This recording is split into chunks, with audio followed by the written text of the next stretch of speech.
Ya, saya rasa nanti Thailand akan punya potensi besar lah untuk membalasnya di leg kedua nanti hari Minggu tanggal 5 Januari main di Bangkok, saudara-saudara. Thailand kan pernah punya pengalaman kalah 2-1 dari Filipina di Manila, kemudian mereka comeback menang di semifinal, saudara-saudara, lewat gol yang didramatis lah. Nah, ini saya rasa juga kemungkinan besar Thailand akan bisa berbalik, akan bisa menang comeback melawan Vietnam dan mereka akan juara ke-8. Halo saudara-saudara, jumpa lagi dengan komentator gadungan di sini. Dengan komentator yang gadungan. Seperti biasa, saudara-saudara, seperti biasa. Kalau kita sudah bertemu, pasti akan ada yang kita bicarakan. Akan ada yang kita perbincangkan. Kita ulas, kita analisis, kita cakap, kita gibahin, kita bacotin, kita cangkeman tentang sepak bola di seputaran Asia Tenggara, di negara-negara tetangga, negara-negara sahabat, negara-negara jiran, negara-negara serumpun. Indonesia, Malaysia, Thailand, Vietnam, Laos, Myanmar, Kamboja, Brunei Darussalam, Filipina, Singapura, Timor Leste, Australia, Wakanda, Konoha, negara api, negara angin, negara air, negara dongeng, dan sekitarnya. Semua akan kita bicarakan secara fair, secara jujur, secara adil, tanpa muatan politik, tanpa kebencian, tanpa provokasi. Hanya berdasarkan fakta dan bukan klaim semata, saudara-saudara. Tidak ada hoax, tidak ada hoax, tidak ada hoax, baik yang sudah lama maupun yang terkini. Bebas, saudara-saudara, bebas, bebas, bebas, bebas. Yang penting, sopan.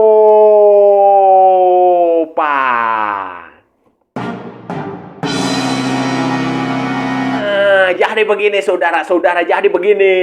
Final Piala AFF, leg pertama final Piala AFF telah diselenggarakan di Vietri Stadium di Putau di Vietnam sebagai tuan rumah hari Kamis malam, saudara-saudara. Hasilnya, wah, Vietnam dan Thailand sama-sama mengeluarkan kemampuan terbaik. Starting line up-nya juga lumayan cukup bagus lah, walaupun di penjaga gawangnya itu dua kiper utama mereka, Nguyen Philip sama Dan Van Lam, nggak main.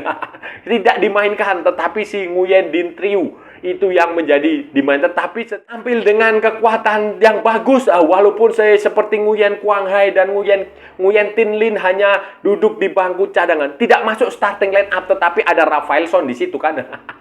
Nguyen Quan Son. Sementara Thailand juga starting line up-nya tidak ada Supanat Muenta, tetapi pemain-pemain seperti Sesak Ratri, kemudian si Ekanit Panya, kemudian Patrick Gustafsson juga bermain, saudara. Dan hasilnya kan kita tahu sendirilah, Vietnam menang 2-1. Rafaelson bikin gol, kemudian siapa namanya, Thailand baru memperkecil kedudukan melalui si Charlemsak Auki. Namanya susah, saudara. Charlemsak Auki. Kemudian dari statistiknya menunjukkan bahwa ball possessionnya memang menang Thailand, saudara-saudara. Thailand punya ball possession sampai 64%. 64% berbanding 36% milik Vietnam. Tetapi dari segi agresivitasnya, Vietnam jauh lebih agresif dibanding Thailand. Mereka punya 9 corner kick. 6 corner kick, sementara Thailand hanya 3, dan 9 shoot on target. Itu maksud saya. Vietnam punya 9 shoot on target, sementara Thailand hanya punya 3. Yang off targetnya itu hanya 11, kemudian Thailand itu punya 8. Shoot akurasinya itu 43 di kubu Vietnam, sementara Thailand 23. Akurasi passingnya memang lebih bagus Thailand, jauh lebih bagus Thailand. Thailand punya 395, sementara Vietnam hanya 189. Akuratnya ya Pak, atau 83% berbanding 72%. Dan ini nanti, walaupun Vietnam menang, saudara-saudara, menang di pertandingan pertama, masih ada leg kedua yang cukup statistik seperti itu, saudara-saudara, itu terlihat sekali bahwa walaupun Vietnam memenangkan pertandingan di leg pertama di kandangnya Vietnam dengan skor ya cukup tipis lah, itu 2-1, tipis. bukan cukup lagi. Thailand masih punya potensi, bukan masih lagi, punya peluang besar untuk comeback, untuk menang comeback, untuk balik mengalahkan Vietnam kalau kita berdasarkan statistik ya. Sekali lagi ini hitung-hitungannya adalah di atas kertas karena kita memprediksi, meramal, mengulas, menganalisis itu harus berdasarkan statistik yang ada. Fakta di lapangan itu seperti itu. Nanti masalah mukjizat, masalah faktor non teknis itu belakangan karena sepak bola memang bukan matematika, tetapi kalau kita berkaca dari analisis taktik, strategis maupun statistik yang ada di pertandingan, memang Thailand ini lebih bagus lah sebenarnya. Dan itu akan menjadi modal yang bagus nanti di pertandingan kedua. Leg kedua tanggal 5 di Raja Mangala National Stadium di Bangkok. Itu Thailand punya potensi untuk mengalahkan Vietnam. Apalagi Thailand punya pengalaman di semifinal ketika mereka kalah dari Filipina di Manila, kemudian mereka bangkit, comeback saudara-saudara. Comeback di Bangkok mereka sempat unggul 2-0, kemudian Filipina di menit-menit terakhir menyamakan skor, memperkecil kedudukan menjadi 2-1. Kemudian perpanjangan waktu, dan di perpanjangan waktu itu 2 menit atau 3 menit atau 5 menit sebelum perpanjangan waktu extra time itu berakhir, Thailand mencetak gol kemenangan, dan ini akan menjadi bekal Thailand nanti menghadapi Vietnam di pertandingan kedua. Kalau melihat statistik, kemudian kalau melihat materi pemain, kualitas, pengalaman, jam terbang, kemudian kematangan, taktik dan strategi yang diterapkan pelatihnya dia, Masa Tada Isi, itu saya punya keyakinan. Saya punya feeling bahwa Thailand akan bisa membalikkan keadaan untuk menjadi juara Piala AFF lagi. Kalau ini mereka jadi juara ya berarti 8 saudara-saudara, 8 gelar, dan mereka berhasil mempertahankan lagi kan tahun 2020 Thailand juga kan juaranya ya. Thailand atau mana ya? Pokoknya Thailand kayaknya. 2022 juga Thailand, 2024 juga Thailand. Jadi saya rasa ini Thailand akan benar-benar menjadi raja sepak bola Asia Tenggara yang sebenarnya. Raja tanpa pernah mengklaim lah. Beda dengan negara satunya itu. Selalu mengatakan king, tapi ya juara aja nggak pernah. Menarik adalah saudara-saudara dari Vietnam ini adalah keberadaan si Nguyen Quan Son alias Rafael Son. Wah, ini menarik saudara-saudara. Kenapa menarik? Karena dia baru saja menjadi warga negara Vietnam, baru saja mendapatkan izin untuk membela Vietnam, baru saja menjalani debut lah, kira-kira seperti itu. Debut di tim nasional maupun debut di turnamen besar dia bersama Vietnam, dan mencer saudara-saudara. 7 gol sudah dibuat oleh si Nguyen Quan Son ini. Waktu melawan Myanmar di penyisihan grup itu, di pertandingan terakhir itu dia bikin 1 gol. Kemudian waktu melawan Singapura di Stadium Jalan Besar di Singapura itu dia mencetak gol lagi. Kemudian waktu pertandingan kedua, leg kedua semifinal di Puto itu dia juga mencetak gol. Kemudian waktu melawan Thailand ini dia mencetak 2 gol. Jadi ini 7 gol total sudah dihasilkan oleh si Nguyen Quan Son saudara-saudara, dan itu berarti dia jauh meninggalkan si Syawal Anwar dari Singapura, kemudian Patrick Gustafsson, kemudian Supanat Muenta dan Nguyen Tin Lin yang sama-sama punya 4 gol saudara-saudara. Dan Rafael Son ini ya cukup ya bagi orang di luar ASEAN ya mengejutkan, tetapi bagi Vietnam ini dia tidak mengejutkan karena memang dia selama ini terkenal produktif saudara-saudara, setidaknya di Liga Vietnam bersama dengan Tep Can Nam Dinh itu dia mencetak 38 gol dari 31 pertandingan. Sejak 2023-2024 saudara-saudara. Sebelumnya waktu top line Bin Din dia mencetak 21 gol dari 39 pertandingan dari 2021 sampai 2023 di Liga ya, Liga Vietnamnya saudara-saudara. Waktu di Da Nang 2020-2021 dia juga mencetak 6 gol dari 18 pertandingan. Ya memang ini penyerang yang cukup bagus bagi Vietnam, khususnya di AFF saudara-saudara, di regional Asia Tenggara lah. Karena kita belum lihat penampilan dia nanti kalau di level-level Asia, seperti Piala Asia, seperti kualifikasi Piala Asia, kemudian pertandingan-pertandingan yang level tinggi lah. Level tinggi ini seperti apa kita belum lihat. Kalau di level Asia Tenggara ya oke lah. oke lah ini pemain yang cukup bagus, cukup berkualitas, tapi kita juga kita perlu pembuktian si Nguyen Quan Son ini nanti ketika pertandingan yang jauh lebih bergengsi, jauh lebih berat dengan lawan-lawan yang jauh lebih kompetitif, khususnya di level yang lebih tinggi di Asia. Ya, dengan Vietnam yang mengandalkan Nguyen Quan Son, Thailand ini saudara-saudara itu jauh lebih jauh lebih kolektif, jauh lebih merata. Distribusi golnya itu juga lebih merata. Selain si Patrick Gustafsson dan Supanat Muenta yang sama-sama mengemas 4 gol, saudara-saudara, pemain lain juga kontribusinya cukup baik lah. Misalnya si Terasak Poipimai itu sudah mencetak 3 gol. Kemudian pemain seperti Akarapong Pumwisat, kemudian Ben Davis, kemudian Peradon, kemudian Sextan Ratri, Chamlesak Auki itu sudah sama-sama menghasilkan 2 gol. Ada lagi pemain seperti Nicholas Mikkelsen, kemudian Supanat Burera itu juga sama-sama menghasilkan 1 gol. Jadi memang secara akal memang Thailand itu memang secara kualitas permainan memang jauh lebih merata, kemudian distribusi klubnya juga jauh lebih rata, kemudian kualitasnya jauh lebih bagus, pengalamannya, jam terbang, kemudian intelijensianya juga jauh lebih baik dari Vietnam, dan secara kualitas kompetisinya Liga Thailand itu juga jauh lebih baik dari Liga Vietnam, sehingga bisa menghasilkan pemain-pemain yang jauh lebih bagus, jauh lebih berkualitas. Kemudian kualitas pelatihnya juga, ya kalau kualitas pelatih memang tidak terlalu beda ya, Kim Sang-si dari Vietnam maupun si Masa Tadaisi dari Thailand itu tidak terlalu berbeda kualitasnya. Tetapi yang paling membedakan ya permainan itu secara tim maupun secara individu. Kualitas pemain-pemain Thailand itulah yang membedakan, sehingga mereka bisa bermain, bisa mencetak banyak pemain yang mencetak gol, dan mereka terlihat sekali kolektivitasnya itu sangat jalan. Umpan-umpannya jauh lebih hidup, berbeda dengan Vietnam yang lebih banyak mengandalkan keterampilan individu para pemain. Ya, sebenarnya Vietnam ini mirip Indonesia ketika belum banyak pemain-pemain dari keturunan itulah. Sementara Thailand itu jauh lebih kolektif, jauh lebih bagus secara tim. Pada akhirnya Thailand kembali menjadi juara di turnamen ini, saudara-saudara. Ya, otomatis itu akan semakin memantapkan status Thailand sebagai raja sepak bola Asia Tenggara. King of ASEAN Football. Bukan hanya klaim, bukan hanya bilang king, tapi faktanya nggak pernah juara.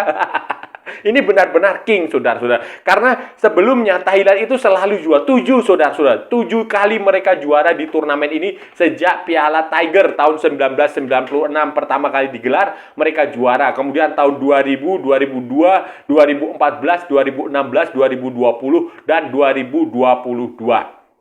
Sementara di posisi kedua ada Singapura dengan 4 gelar, 98, 2004, 2007, 2012. Vietnam di posisi ketiga dengan 2 gelar, 2008 dan 2018. Kalau Vietnam ini nanti juara, berarti dia menjadi gelar ketiga. Sementara Malaysia 1 kali tahun 2010, sementara Indonesia harus puas sebagai 6 kali runner up. 2000, 2002, 2004, 2010, 2016, dan 2020. Sementara di edisi paling baru, ya kita tahu sendirilah, Indonesia tidak niat, tidak semangat bermain di Piala AFF, sehingga mengirimkan tim U22 dan pada akhirnya kalah di pertandingan fase grup, pertandingan terakhir melawan Filipina, sehingga gagal lolos ke babak semifinal. Dan ya sekarang fokusnya Indonesia adalah pertandingan kualifikasi Piala Dunia.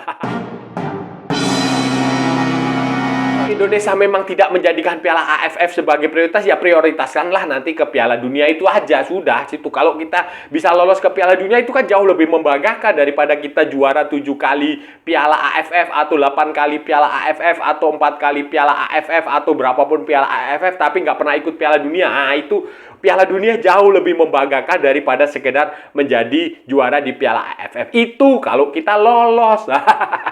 Masalahnya kan itu masih ada 4 pertandingan lagi, yang 2 diantaranya akan digelar di kandang, dan 2 itu harus kita menangkan supaya kita bisa membuka jalan untuk lolos ke putaran keempat, untuk lolos ke fase-fase berikutnya, untuk lolos ke Piala Dunia itu. Tetapi kalau kita nggak lolos, ya kita akan jadi bahan ketertawaan saudara-saudara. Itu loh masalahnya. Jadi kita ya bagaimana ya, tapi ya sudah terjadi. Makanya kita harus benar-benar fokus. Nanti pertandingan bulan Maret, tanggal 20 Maret kita akan away ke Australia di Sydney. Kemudian tanggal 25 Maretnya kita akan menghadapi Bahrain di Jakarta. Sementara nanti tanggal Juni, bulan Juni itu kita akan menjamu Cina terlebih dahulu, kemudian kita tandang ke Jepang. Jadi itu harus menjadi prioritas dan bagaimanapun caranya, bagaimanapun jalannya itu kita harus bisa lolos ke situ. Bisa lolos ke Piala Dunia, karena kalau tidak ini kita akan malu sekali. Kita sudah meremehkan Piala AFF, ternyata kita nggak dapat juga Piala Dunia. Yang sudah pasti lolos ya Piala Asia 2027, saudara-saudara. Nah, saudara-saudara, itu tadi pembahasan kita hari ini, saudara-saudara. Kita sudah bicara panjang lebar dari A sampai Z, dari barat sampai ke timur, dari utara sampai ke selatan, dari Sabang sampai Merauke, dari Pulau Rote sampai Pulau Miangas. Semua sudah kita perbincangkan, semua sudah kita ulas, semua sudah kita analisis, semua sudah kita cakap, kita bacotin, semuanya saudara-saudara. Semuanya tadi kita bicara tentang final Piala AFF, leg pertama final Piala AFF yang mempertemukan Vietnam dengan Thailand, saudara-saudara. Mempertemukan Vietnam dengan Thailand. Vietnam menang 2-1, saudara-saudara, pada pertandingan leg pertama semifinal di Putau, di Vietri Stadium di Putau hari Kamis malam, saudara-saudara. Menang 2-1 lewat golnya si Nguyen. Nguyen Quan Son, saudara-saudara. Nguyen Quan Son, Rafael Son, pemain naturalisasi dari Brasil, itu mencetak 2 gol di menit ke-53 dan 73. Kemudian 59 dan 73. Kemudian Charlemsak Auki memperkecil kedudukan di menit ke-83 untuk membuat kedudukan menjadi 2-1 untuk Vietnam. Walaupun Vietnam menang, saudara-saudara, prediksi saya peluang Thailand untuk menjuarai Piala AFF kali ini jauh lebih besar, saudara-saudara. Kenapa demikian? Karena leg kedua akan digelar di Bangkok. Di Bangkok, di Raja Mangala National Stadium tanggal 5 Januari, hari Minggu, saudara-saudara. Kira-kira jam 8 malam lah. Jam 8 malam. Dan kalau saudara-saudara melihat statistik pertandingan, Vietnam memang punya permainan yang cukup bagus, tetapi Thailand sebenarnya sedikit lebih dominan. Terbukti ball possession Thailand punya ball possession sekitar 64%, sementara Vietnam hanya 36%. Walaupun shot on targetnya memang banyak Vietnam. Vietnam punya 9, sementara Thailand cuma punya 3. Yang off targetnya Vietnam punya 11, Thailand punya 8. Jadi Vietnam memang agresif, saudara-saudara, agresif, sementara Thailand lebih banyak menguasai permainan. Dan nanti di pertandingan kedua di Bangkok, saya rasa Thailand akan bisa membalikkan keadaan untuk menjadi juara Piala AFF, juara di turnamen ini untuk ke-8 kalinya. Atau 3 kali berturut-turut, berarti kan 2022 dan sekarang 2024. Dan Thailand punya pengalaman waktu di semifinal melawan Filipina. Mereka kalah 1-2 di Manila. Kemudian mereka membalas itu melalui pertandingan yang dramatis di extra time, pertandingan leg kedua di Bangkok. Dan saya rasa Thailand punya potensi besar untuk mengalahkan. Dan tetapi yang cukup mengejutkan saya adalah Rafael Son ini, saudara-saudara. Nguyen Quan Son ini sekarang dia bikin 7 gol. Luar biasa. Total bikin 7 gol di Piala AFF di turnamen debut dia bersama dengan tim nasional Vietnam. Tapi ya kita harus melihat lagi nanti si Nguyen Quan Son ini kalau bermain di level yang lebih tinggi, di level Asia seperti apa. Ya, itu nanti pertanyaan yang benar. Tapi fakta menunjukkan memang Nguyen Quan Son alias Rafael Son memang tampil luar biasa. Dan walaupun demikian saya berani memprediksi Thailand akan bisa membalikkan keadaan untuk menjadi juara Piala AFF lagi. Dan saya rasa sudah cukup ya pembahasan kita kali ini. Kalau ada salah-salah ya mohon maaf. Namanya juga gadungan, saudara-saudara. Wajar kalau gadungan itu salah. Tetapi kalau benar berarti sebuah kebenaran. Kalau saudara-saudara merasa channel ini bermanfaat, berguna, menghibur, menginspirasi, silahkan like, share, and subscribe. Tapi kalau tidak, saudara-saudara, abaikan saja, skip. Jangan ditonton, tetapi jangan juga nyampah, saudara-saudara. Maksudnya nggak usah bikin komentar yang aneh-aneh, yang menghina, melecehkan, merendahkan orang maupun negara lain. Santai aja, santai. Ikuti juga akun media sosial Komentator Gadungan, ada di Instagram, ada di Facebook, dan ada di TikTok. Yang bukan TikTok Shop, saudara-saudara. Oke, sampai bertemu lagi di edisi-edisi berikutnya dengan tema-tema yang jauh lebih tidak bermanfaat, dengan tema-tema yang jauh lebih tidak berguna, dengan tema-tema yang jauh lebih membagongkan. Salam olahraga dan merdeka.